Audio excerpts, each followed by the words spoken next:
Let's get scratching. We got an explosive broadcast coming to you. Listen up. Sega games, just keep playing them. We're back. It's the SEGAbits Swingin Report Show. Get ready for Sega interviews and news with George and Barry. Choose your track. Arctic Circle. Choose your boat. And the torpedo. 3, 2, 1, go, go, go! Hello and welcome to episode number 82 of the SEGAbits Swingin Report Show. I'm Barry. George is not joining us this week, but who is joining us this week is Brain Silva.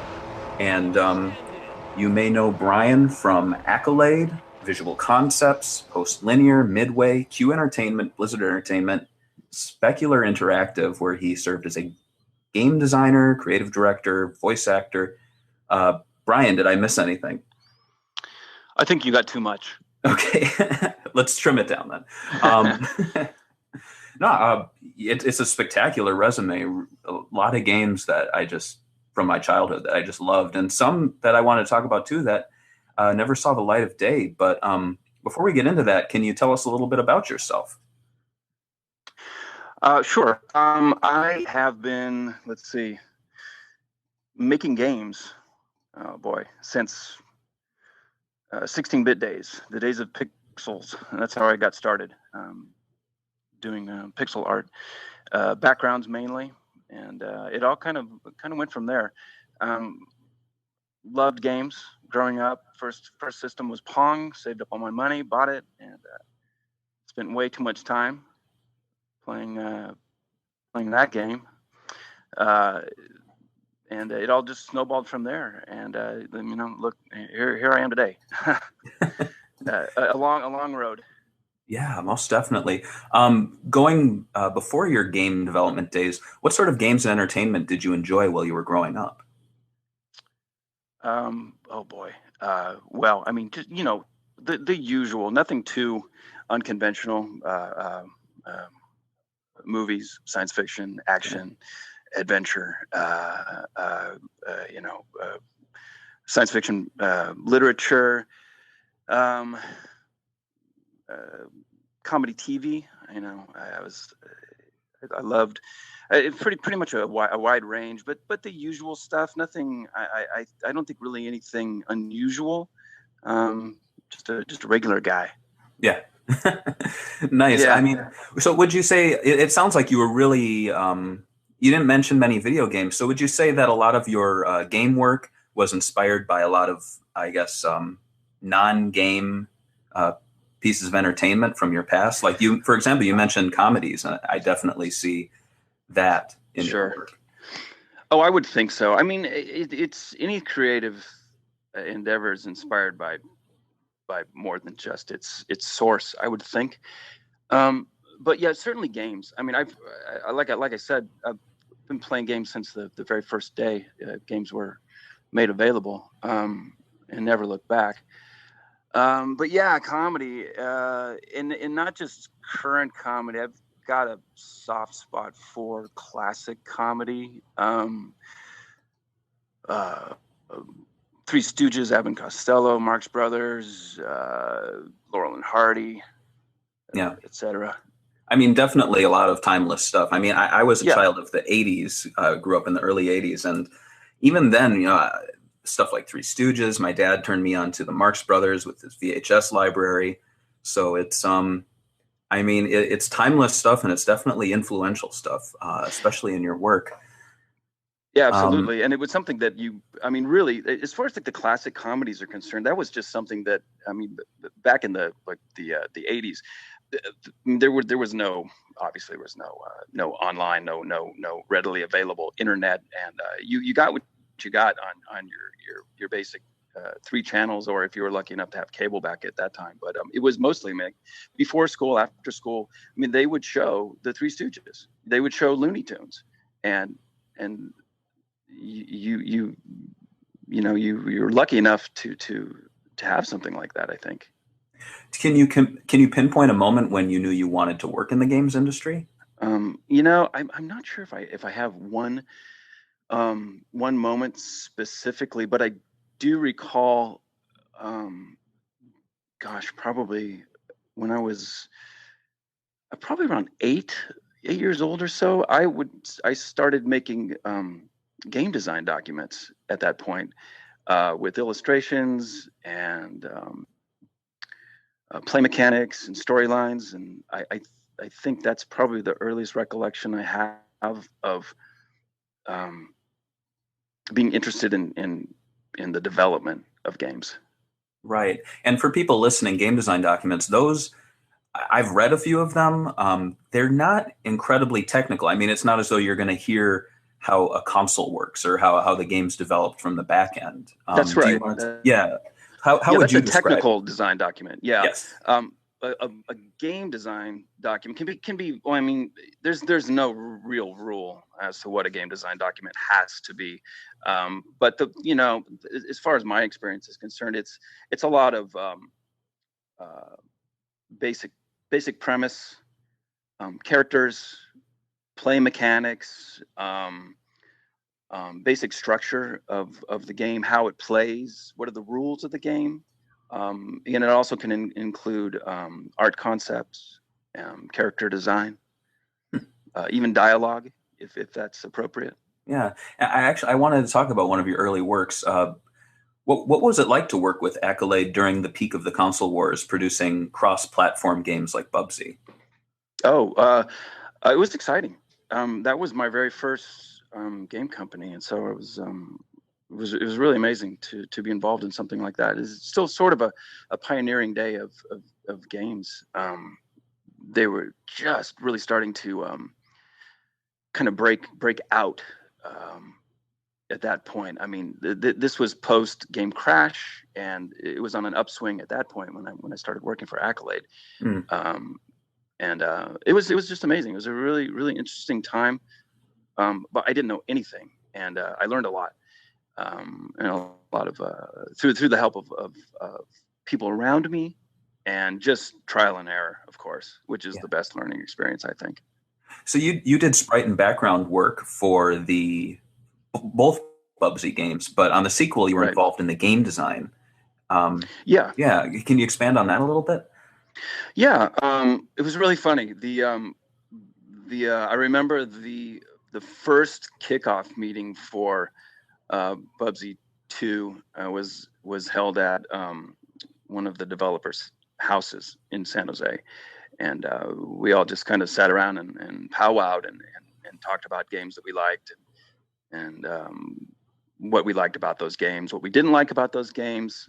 What was going to be the basic premise of the sequel to Bubsy, and I think I came up with the Amazatorium idea, at least the name. I think I came up with the name, and then there's so many creative people on that project, like really, really smart creative people and good artists, and everyone was really funny too. People that make games are usually, they're usually really creative and funny on top of it all. So that was one of the I think one of the most enjoyable aspects of it still is making games. I don't know how much time you spent in like development studios, but it's really casual, and it's usually a lot of fun. I've spoken to a lot of game developers in the past, so I definitely get that vibe. I know as a kid who owned a Genesis and I saw the Bubsy games, I felt like there was this great emphasis on not just the games, and you even see it on I believe the packaging, talking about the cartoon series, really kind of expanding it beyond just a game. Was that major mentality at Accolade at the time, or was that more of some kind of kind of secondary thing with the marketing team? Initially, I don't think it was. I think I wasn't there for the beginning of Bubsy, so I can't really speak to that. But at the point that I had joined the production, it was still game focused, and it was meant to be a competitor with all the other 16-bit mascot games of the time, and there were so many. Yes. It was like the back then it was like the shooters of today, the first person shooters of today. Yeah. But it was I think after it gathered a little success retail wise and publicly, that's when the secondary phase kicked in with the other marketing opportunities, the cartoon and merchandise and things like that. But again, I was low level guy at the time, and I wasn't really involved in that. And it was just a lowly developer. Well, but with the sequel, you definitely had a greater role. Were there any lessons you had learned from the first Bubsy game that you applied to the sequel? Well, I mean, really, the first Bubsy game, I didn't know what I was doing. I didn't know what was going on. It was my first game, and I mean, there was no college courses you could take to learn how to make a game at the time. It was you did it on your own, and I was doing it prior to working there. I was like I said earlier, I would just make my own game design documents, and then I started learning how to do 2D art, and it's all self-taught back then. But today, I mean, man, you can go and you can get a full course in university. It's amazing. But yeah, I mean, I was just trying to absorb as much as I could on the first project and learn as much as I could. And then, the second project, I was lucky enough to still be involved with those people, and they allowed me to, express opinion and offer up ideas. And that's, I basically just stood back and tried to learn from people who know a lot more than I did. Are there any notable developers that you remember working with that really influenced you? Oh yeah, I mean there are a number of developers from. I mean the initial development team from Bubsy, programmer Beckett Cladney and Mike. There was a Mike Mike, we called him. he was a really fantastic artist on the project, and John Skeel was a producer who hired me on to Accolade initially, which was unconventional. I think the route I went to get involved in that studio was pretty unusual at the time. I got in via voiceover work, and I happened to have an art portfolio, and I showed it to them, and they hired me as an artist through that. So that was kind of a backdoor entry into game development. So who knows? Yeah, who knows what would have happened if I didn't get the voice job first. That's interesting. I want to talk a little bit more about your voice acting, but I did want to ask, between the SNES and the Genesis, did you have a preference when it came to developing games, or did these platforms really dictate how you design the games, depending on which one it was for? Well, let's see. I didn't really have a preference so much, and they were both really, really great systems at the time. The SNES certainly had, and it was a little easier art-wise because you had a larger color palette to work with, and another layer of scrolling to operate with as well. So you kind of had to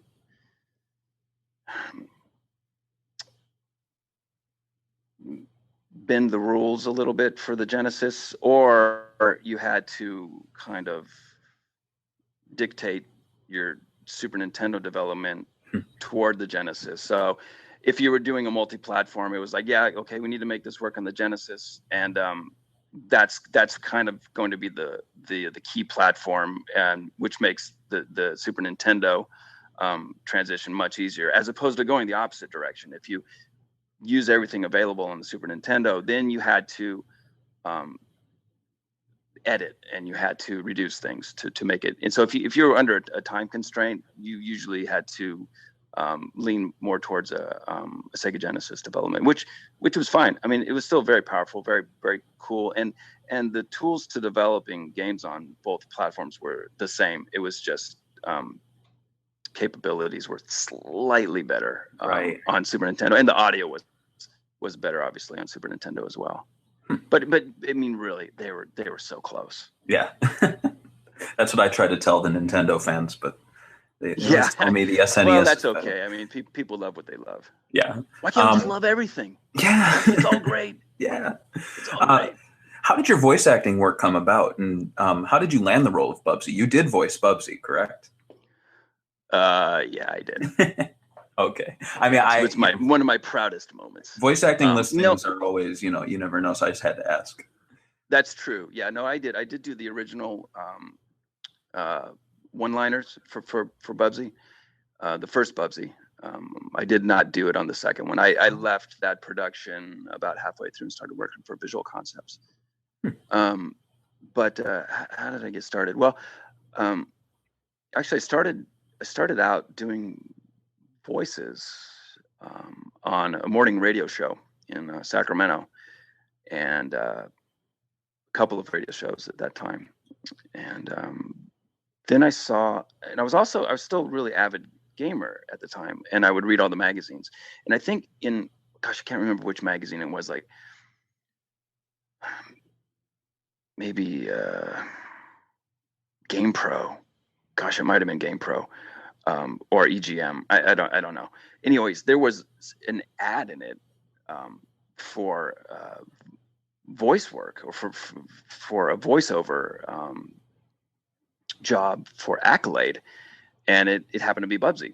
And I don't think they stated. Oh gosh, maybe they did say at the time what character it was going to be for. But anyway, I got together a demo tape and I sent it to them. A demo tape. Which dates the timeline, and I sent it in, and they were interested, and so they called me back to do a live audition, and I got the job. And then a few weeks later, I showed them my art portfolio, and it all just kind of took off from there. Wow, that's amazing. So yeah, I mean, it's really unusual. Yeah, I don't think I've ever heard someone entering game development in that way. Oh, no, I don't think I have either. Can you recall the last time you did the Bubsy voice? And I'm not asking you to do it. I'm just asking if you can recall. Oh, boy. The last time I probably did the Bubsy voice was when I was at Visual Concepts. So a long time ago. Many years ago. Yeah, was there I don't think I could even do it anymore. I forget what he sounds like. Was there pitch modulation? Well, it was like, what could possibly go wrong? Like that. That's right.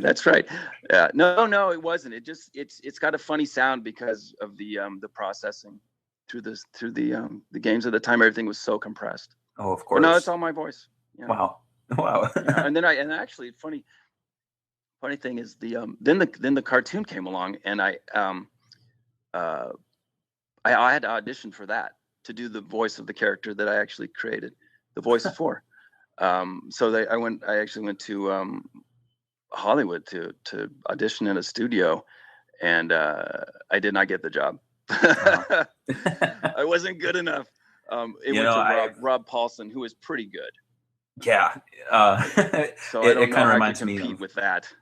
Reminds me of the Yogi Bear movie, where the at the time the voice of Yogi Bear had to audition, and he lost it to what was it, Dan Aykroyd, I believe.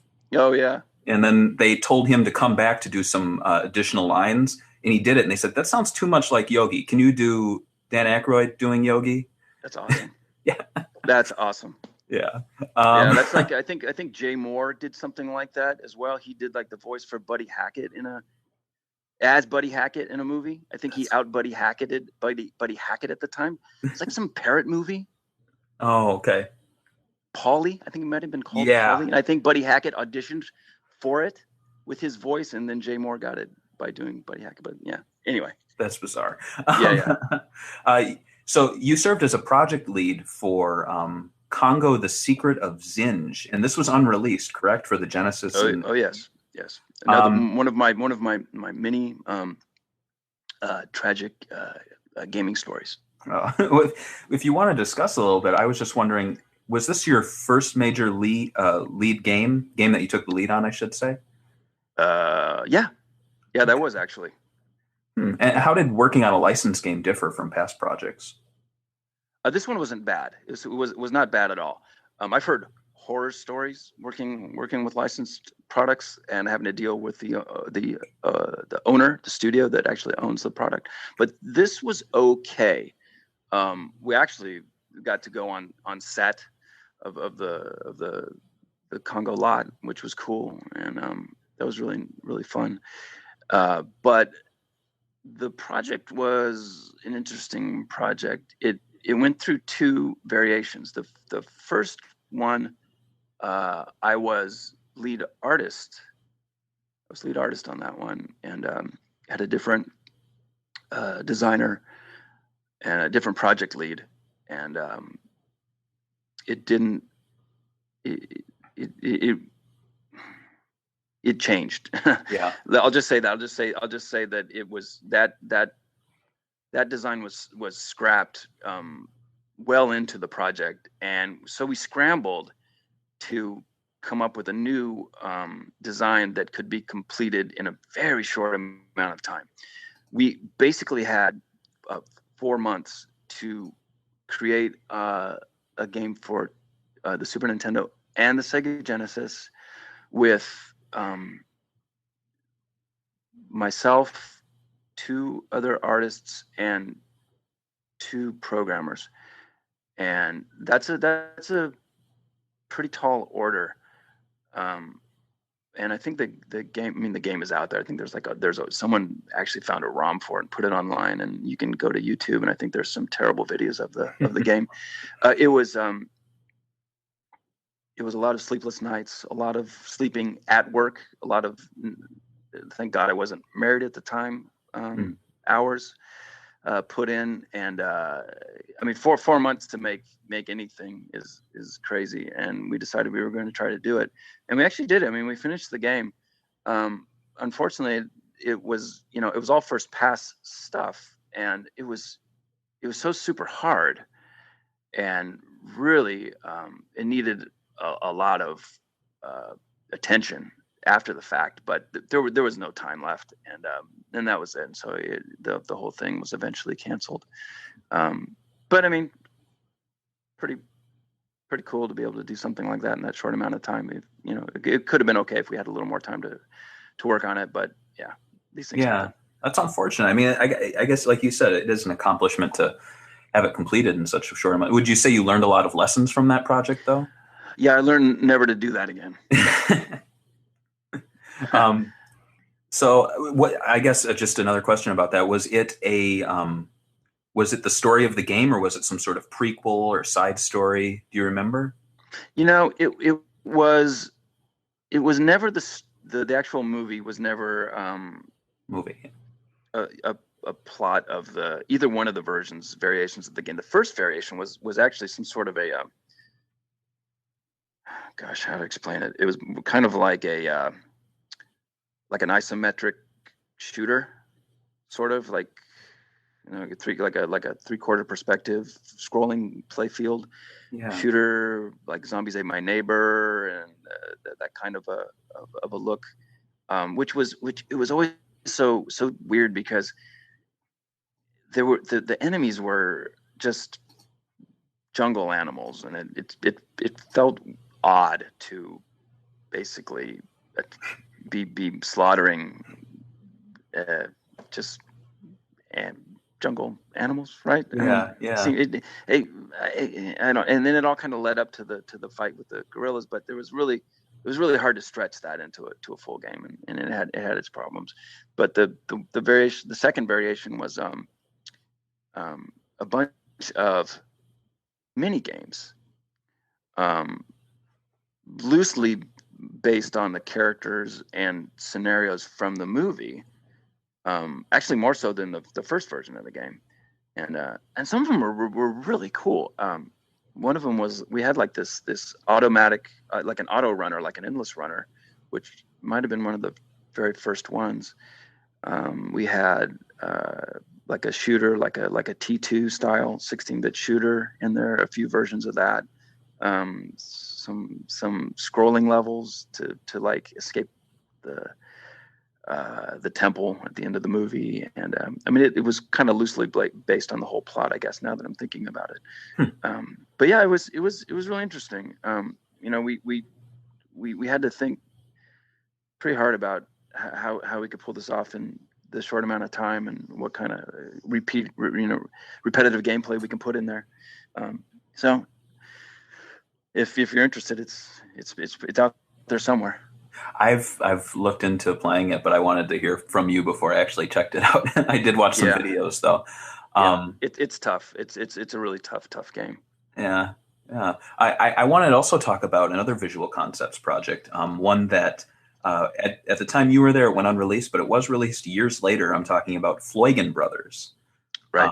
How did the creation of this concept come about? That was brought about through myself and another developer friend of mine back at Visual Concepts named Eric Browning. And we both just really like that timeline and that era and that style of comedy, you know, talking about the classic Three Stooges style slapstick comedy. And we were also big fans of Max Fleischer, you know, Popeye cartoons and Betty Boop and that sort of thing. And we decided, why not? Let's kind of make a game based on those things. It hadn't been done yet. And that's where we started.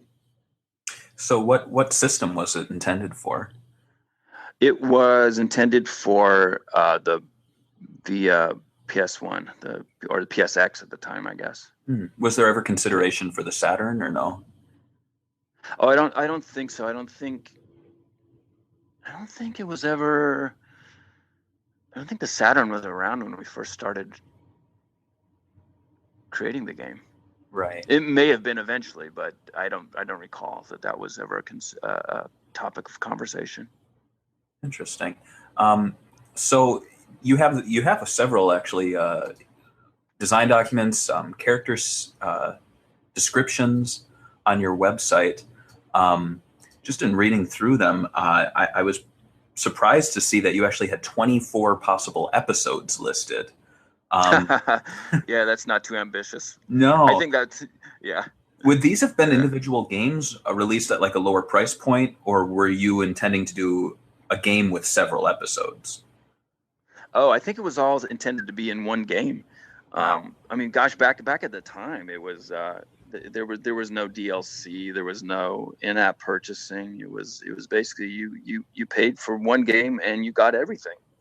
But yeah, the initial idea for the game was just it, and the characters. I mean, the game that finally came out is vastly different from the idea that Eric and I originally had. The name is essentially the same, and the two main characters' names, Heugel and Moigel, are the same names, but even their design changed quite a bit. Heugel started out as the tall, skinny brother, and Moigel was the short, fat one. And I think in the final game, Moigel is the tall, heavy. He's still fat, and then the Heugel is he's I think he's shorter. He's a little short guy in the final game. But anyways, yeah, all those episodes. It was supposed to be based on a series of like crazy Three Stooges. But every Three Stooges episode, they had a different job, right? Right. And they were always trying to get rich. There was always some big scheme, and they were woefully unqualified for any of these jobs. And that was really the idea behind the whole game, where these guys would take random jobs, and like they would be plumbers in a submarine, maybe, and each episode would have a wacky like classic name, like that one would be called like 20,000 Leaks Under the Sea, I think is what the name. Yeah, a hilarious name, right? Yeah, hilarious. So they're all very, very pun based, but by the end of that episode, they would have destroyed the submarine and it would have sunk to the bottom of the sea. Interesting. So everything unravels was supposed to unravel by the end of each episode. You could play them in any order you wanted. That was the idea. So what would have been the basic gameplay? Because I know in the final product, you only control one brother, and it's more of like the other one almost acts like a virtual pet with mini games and points. None of that was in your concept. No, it wasn't. It was supposed to be it could be single player or multiplayer. So in multiplayer, each player would one would play Hoigo, one would play Moigo, and then you would go about doing whatever your job was that you were supposed to do. And there, of course, there was a lot of obstacles in the way, and you could goof off and smack each other around and break everything. And, in that sort of direction, very, very Stooges, where they just were always outgunned. And then for single player, it was, I think the idea was the two main characters were still playable in the game. One would follow along, I think, or you could toggle between the two players and maybe even use them to progress through environments. So you'd have to get one character up to a certain spot and then switch back to the other character to throw a switch or move something to let the other character progress along so that he could raise a lift or something to get you through the level. So I think that was it was so long ago, but I think that was the basic idea for single player. You could play both players and jump back and forth between them. Interesting. I was wondering, have you ever played the Toejam and Earl games or the PC game Roger Rabbit Hair Raising Havoc? I don't think I've ever played the Roger Rabbit game, but I played the heck out of Toejam and Earl. Would you say that was ever an influence on the Floigan Brothers? I don't think so. Okay, I was just curious. Maybe subconsciously. Yeah, but it was never intentionally or outright referenced. Okay, yeah, check out some footage of that Roger Rabbit PC game. It doesn't do exactly what you're speaking of, but it definitely does this sort of, you set up sort of a situation for Roger to go through some sort of pratfall to continue through the level. So you drop the soap, pull down the ironing board, turn on the oven, and all of a sudden, he goes through this animation of all three of those things working together. That's right. Yeah, that's kind of a chain reaction, sort of a.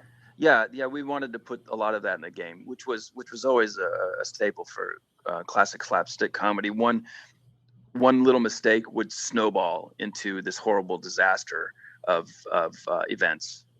Right. So would you almost want the players to do something the wrong way to progress rather than the right way? That would have been the fun. That would have been the actual, and it would have been something that,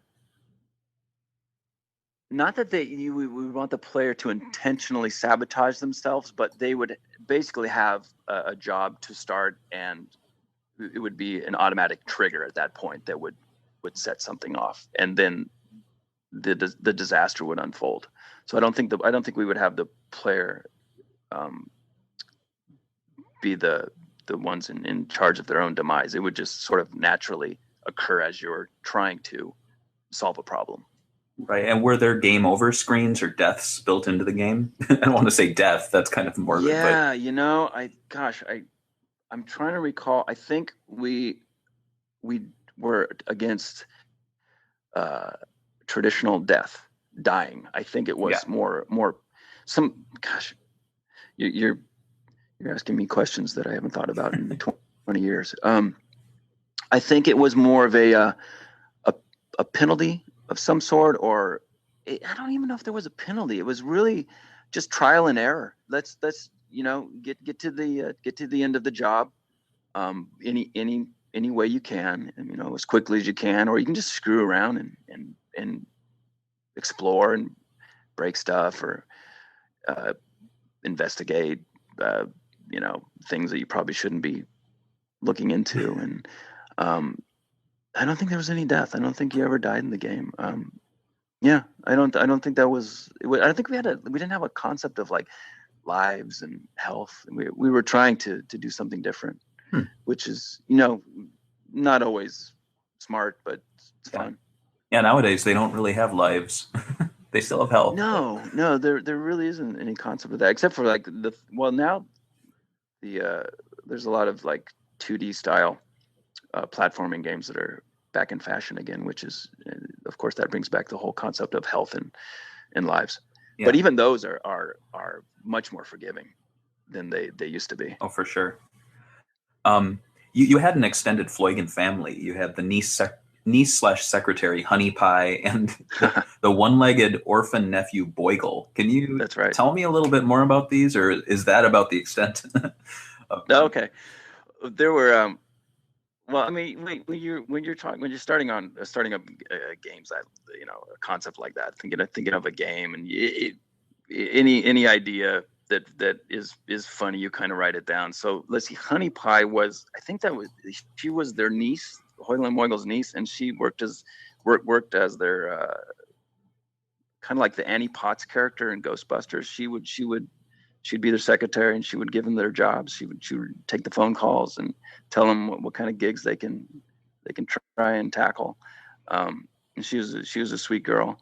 And then Boigle, what I think you said he was the one-legged orphan nephew. Yeah, which is hilarious. He's an orphan nephew. He is kind of like an old newsie, kind of like heart of gold, and they basically Hoyle and Moigle, they were doing all these gigs to basically, I think it was for Boigle and for Honey Pie, because they were sort of their guardians. Right. Gosh, I'm trying to remember now. It's really been a long time, but that was why they were so intent on taking any job they possibly could. Yeah. But I think Boigle was he sort of had that old Brooklyn accent, maybe a little cough here and there, kind of a Tiny Tim character. Yeah. Well, several Stooge shorts also, they would have the little kids and like, we're hungry, and they're like, don't worry, we'll sort it out for you. So that's right. Yeah. I mean, it's all based on those old premises. Oh, and then there was there was one other character, and she was, gosh, I don't remember how she factored in, but she had a hilarious name, and she was supposed to be the femme fatale of the game, and her name was Polywana. So that nice. that was another character that didn't make it into the actual game. So she would have been in several episodes, not just. Yeah, she. You know how the Stooges or even like the Marx Brothers, they always have the femme fatale who for some reason will hang out with them. Inexplicably associating with these morons. That was her role. Yeah. Makes you wonder how smart she was. Yeah. Well, who knows? Who knows what she saw in him, but she saw something. So when the game finally did see release in 2001, did you have a chance to play it? Were you ever consulted on it? Oh, no. They didn't talk to me about it at all. I was surprised when it came out. Did you play it and enjoy it, or what were your thoughts on it? I did. I thought it was good. It was very. I mean, it wasn't Eric and my original premise, but I thought it was good. Yeah. I mean, I thought it was really cool. It was a really clever idea. Moigle was sort of a Tamagotchi. Yeah. When you think about it. Yeah, it was cool. I don't know if I finished it or not. I got pretty far through it though. It was a short game. I remember that. So getting pretty far through it, you might have played most of it. Yeah, maybe so. But of course, that was because they wanted to make them shorter episodic releases. They never did release that sequel. They were hinting at it. Right. I thought it was interesting. Yeah, didn't they call it like episode 1 or something like that? Yeah, Floigan Brothers episode 1 there was a one inside where they were making cookies, and then there was a junkyard one, and they kind of teased a Wild West game for the sequel. And I found that interesting because looking at your design document with those 24 episodes, not once is junkyard or Wild West mentioned. So yeah, exactly. It's like I said, it was different from anything that we had come up with. So the one that you did have on your site, is this the only one you really made the entire design for, the Funny You Should Mansion episode, or are there others? Oh no, there are others. I think that's the only one I put on my site though. Oh wow, I'd love to see more of them if you're willing to share. Sure, I have to dig them up. I think it's on an old PC I have in storage somewhere. But yeah, if I ever find them, I'll send them your way. That'd be awesome. So was Funny You Should Mansion considered to be the first one, or was that just the one that you put up? I think that was I think that was the very first thing that we had considered turning into a prototype. And I think there was actually there's quite a bit done with that. I mean, the characters were modeled. I think the mansion environment was modeled. We had animations. Interesting. But yeah, it did not pan out. Was it to be the characters fully, fully rendered, and then the backgrounds pre-rendered, or were there what was the what was what? Oh no, it was supposed to be a full 3D environment. Oh wow. Yeah. Man, what might have been that? Funny You Should Mention sounds awesome. I wish I could play that. I like the Floigan Brothers that came out, but I'm kind of a classic ghost hunting kind of yeah guy. Yeah, that was it was an ambitious project, and especially at the time, I think it was probably too ambitious. The whole I think it just had too many untested, unproven ideas at the time. I think a lot of them have been done by now, but I think at the time it was just sort of a crazy idea. Maybe a little too sure. Crazy. Yeah. Well, sometimes crazy is the best route to take. Yeah, but it is sometimes the best route to take, but it can occasionally be, or frequently be, problematic. So, would you say that when you moved on to Midway, I don't want to skip over your work at Blizzard, of course. Did you want to talk a little bit about Blizzard? Whatever you like. Well, actually, I want to ask then about Midway, especially your work on Hydro Thunder. Of course, the arcade version. I know you noted that the Sega Dreamcast version was not something you worked on, though it is essentially the game. Yeah. Can you talk a little bit about your work on this game? And was this your first arcade project? My first coin-operated arcade cabinet game. Yeah. Wow. And it was really cool.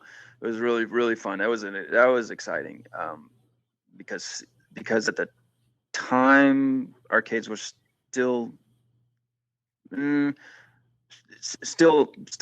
pretty well established and could offer a visual experience that you still couldn't quite get at home. That of course is changed. Everything's pretty much a level playing field at this point, but it was really cool. It was so neat. It was a really interesting project. Just the whole method of it's a very different process making an arcade game from a console game. It's you have to basically think small and concentrated. Everything has to happen second to second, not even just like minute to minute. You have 2 minutes for the player to experience this game, and that was fun. And just coming up with like what makes this game fun? What makes the tracks fun? What makes the length of the tracks fun? What kind of a drop off can we have? How crazy can we get with these jumps? How fast what's the right speed for the boats? What's the right handling for these boats? A lot of testing, a lot of trial and error.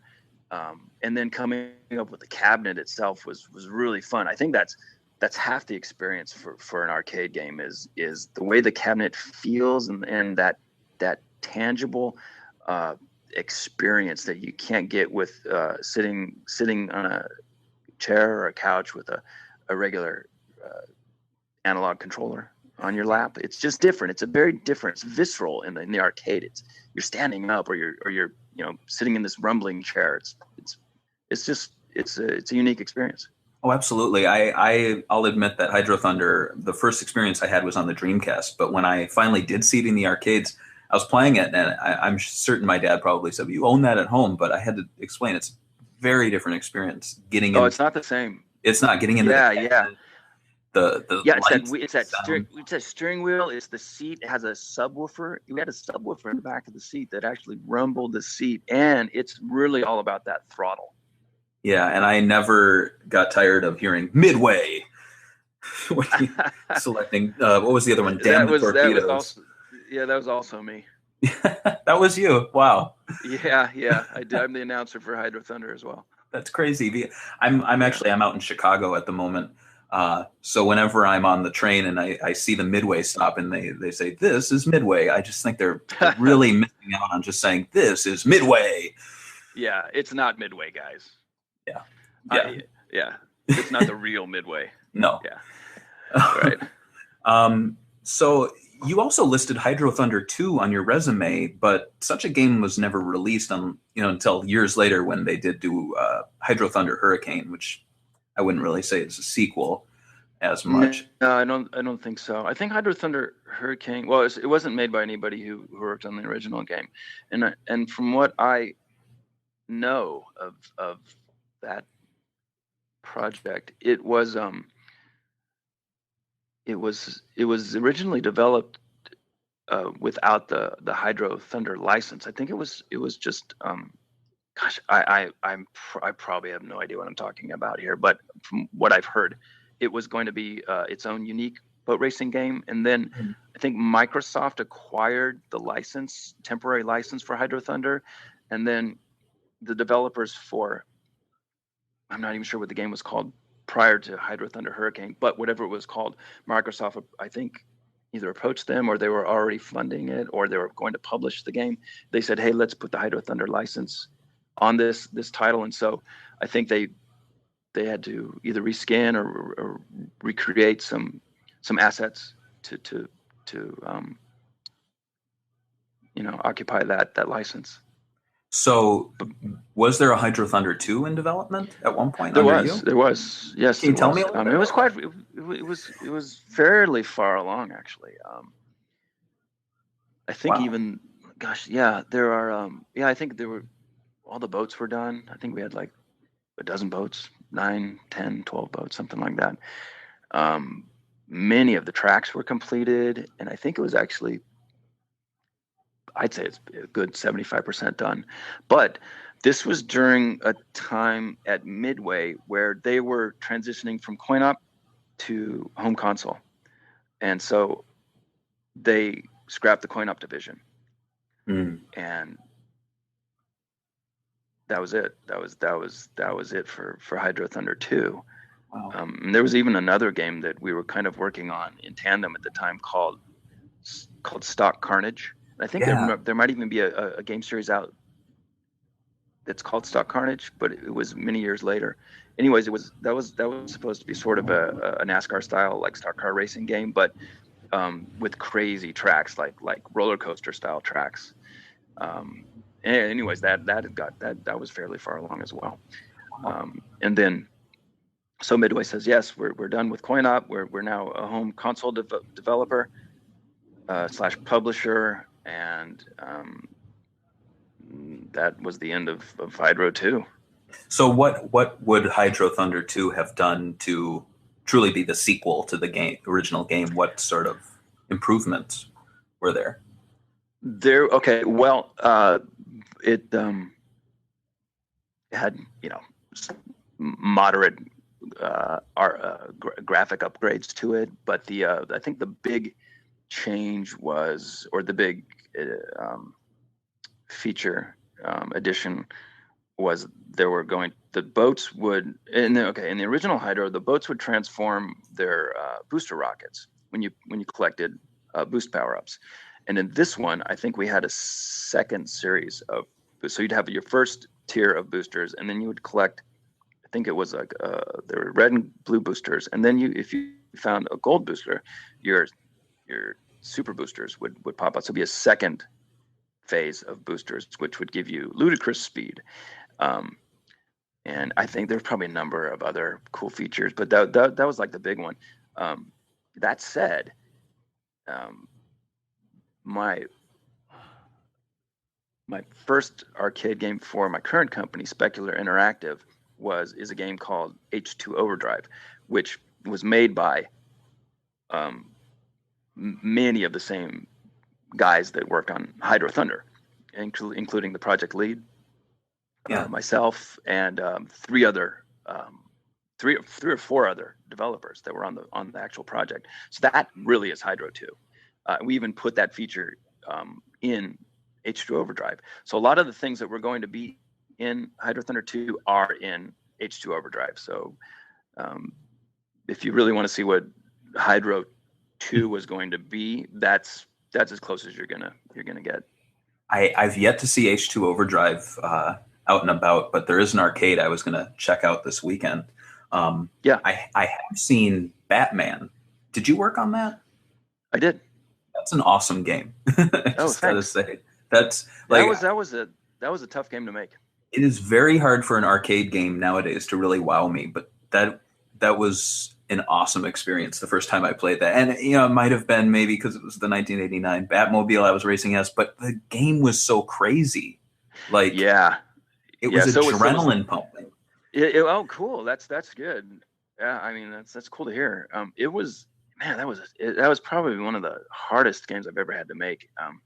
It was tough because there was no blueprint. We had to invent the game. There was nothing for us to base it on, especially for an arcade, because like arcades are so fast. You have to grab the player immediately.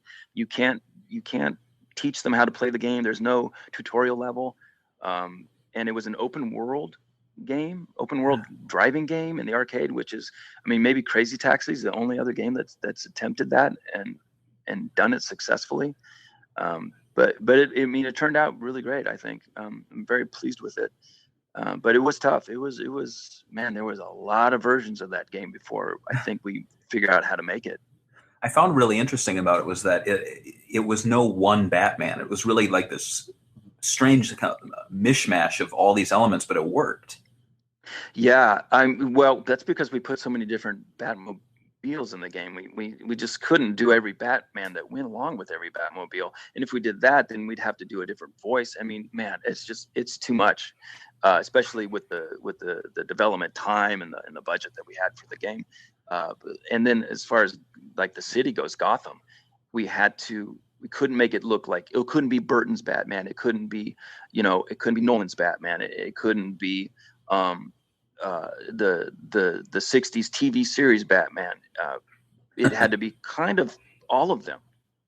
So if you drive through the city, you'll see bits and pieces of everything, even the animated series. It's all there. Wow. So the game is completed. It's out.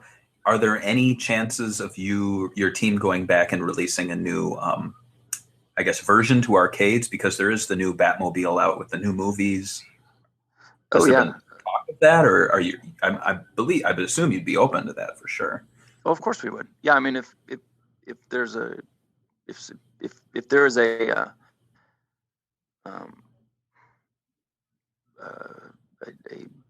contract in place, we'll do it. Nice. But no, I would love to do it. I mean, I absolutely would do it, but it's really not up to us.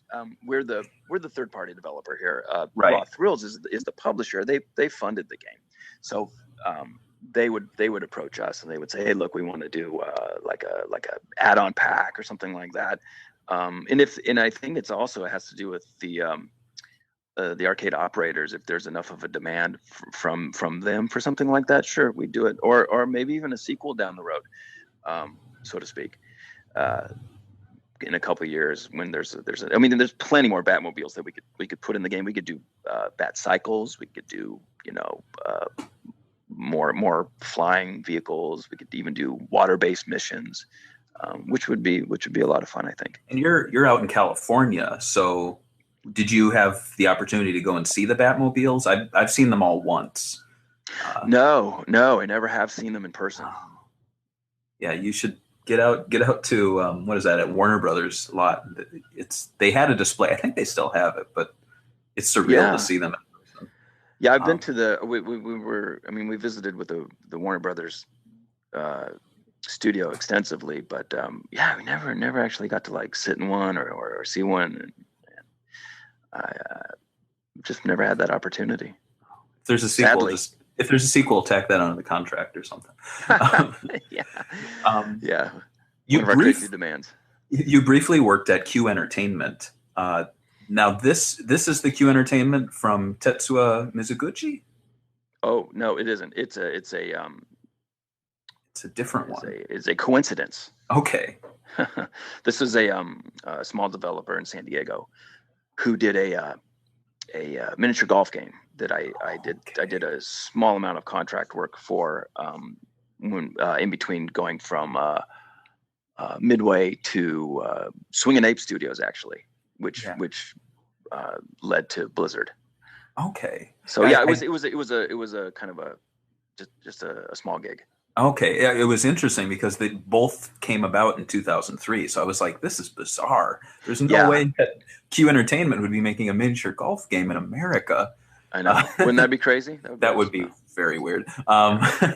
So, but you went on to Blizzard Entertainment. Did you primarily do art for them? No, I actually did design. I did both, but I started doing design actually for StarCraft Ghost. Yeah. The often wept for, never released. Title from Blizzard. Yeah, we were the second developer to actually work on that title. The first one, we weren't involved with, so for Star Trek Ghost, I was in a lead. I was in a senior design position, and we worked on that. Gosh, maybe for a year or two. I can't remember at this point. But it was at a weird sort of crossover point with consoles. We were developing it for the PS2 and Xbox One, and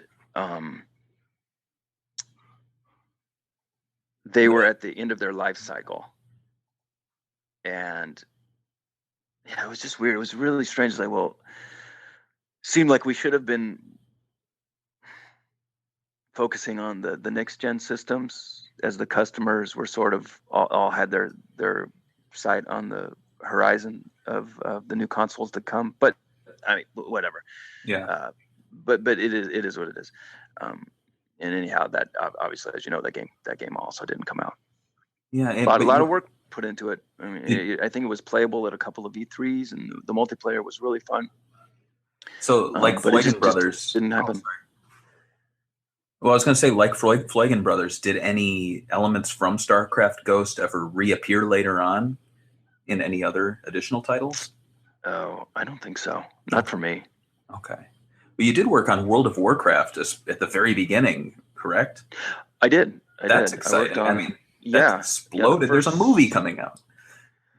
That's what I hear. It's crazy. Yeah. It's man, maybe the first good video game movie. Could be. Or the first great video game movie. Maybe. Oh yeah, there we go. What was it like being there at the very beginning of World of Warcraft? It was funny. The expectation was naive. I think nobody realized how crazy popular it was going to be.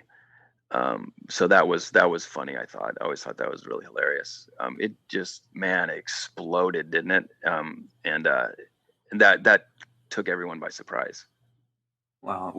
Were there any elements that have since become, common, I guess, characters or themes or visuals that you played a major part in at the very beginning? No, I mean, I was small fish, big pond at the time. I was doing like instance environment artwork. I wasn't involved in the design. I was an artist on the WoW projects, and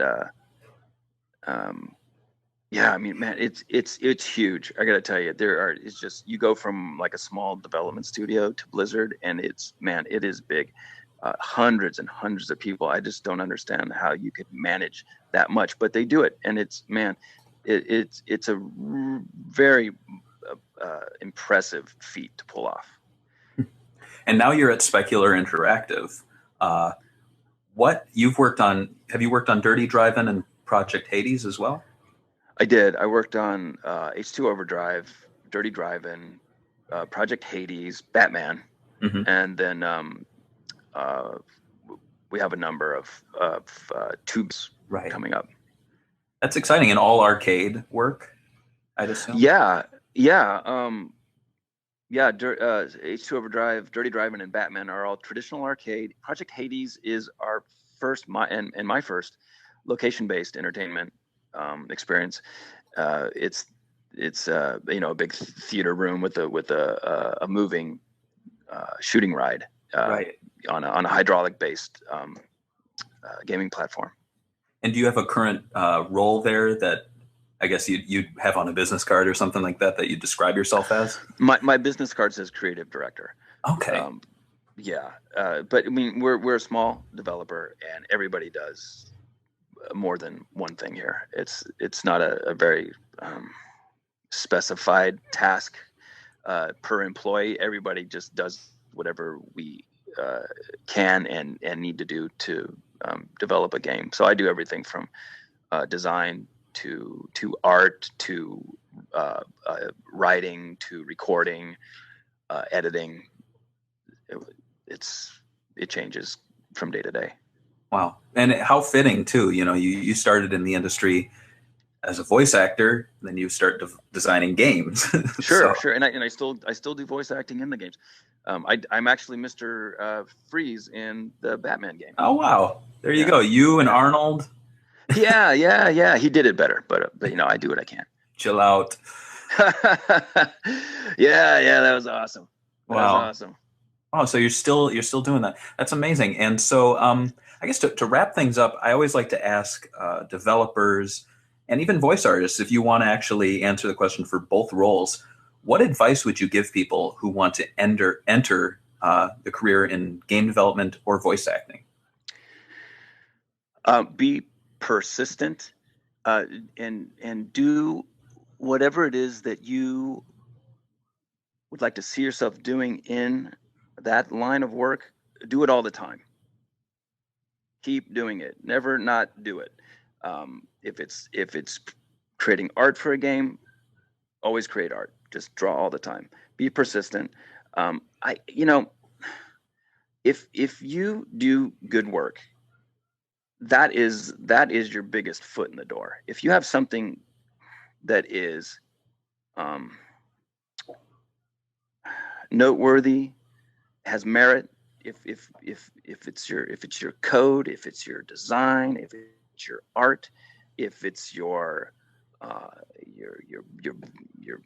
voice, your characters, your delivery, it's not so much. I mean, gosh, I hate to say, you don't need a formal training or an education or a degree, but man, I'm telling you, if someone comes along and their portfolio is killer, no one says, where did they go to school? Yeah.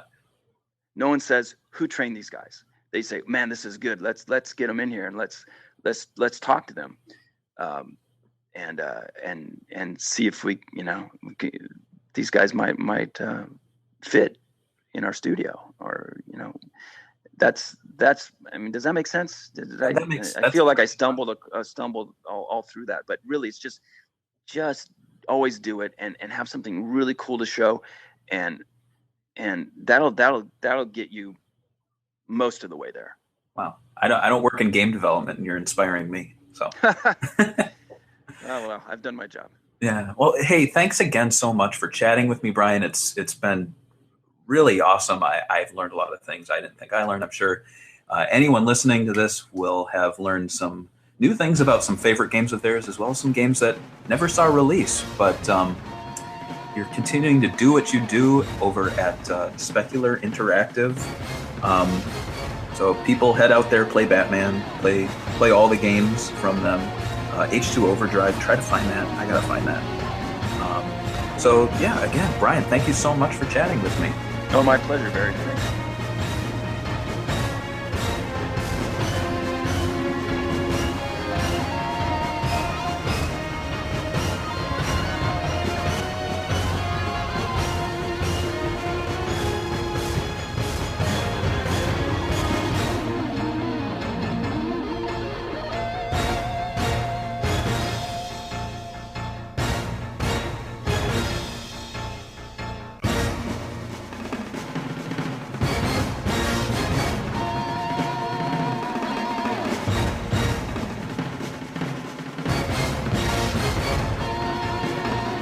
The SEGAbits Swingin Report Show is a production of SEGAbits. SEGAbits is a fan site that is not in any way officially affiliated with Sega. Sonic the Hedgehog and all Sega-related trademarks are copyright Sega. All other featured trademarks are the property of their respective owners. Don't forget to check out SEGAbits.com, and you can find us on all major social networks. Just search SEGAbits.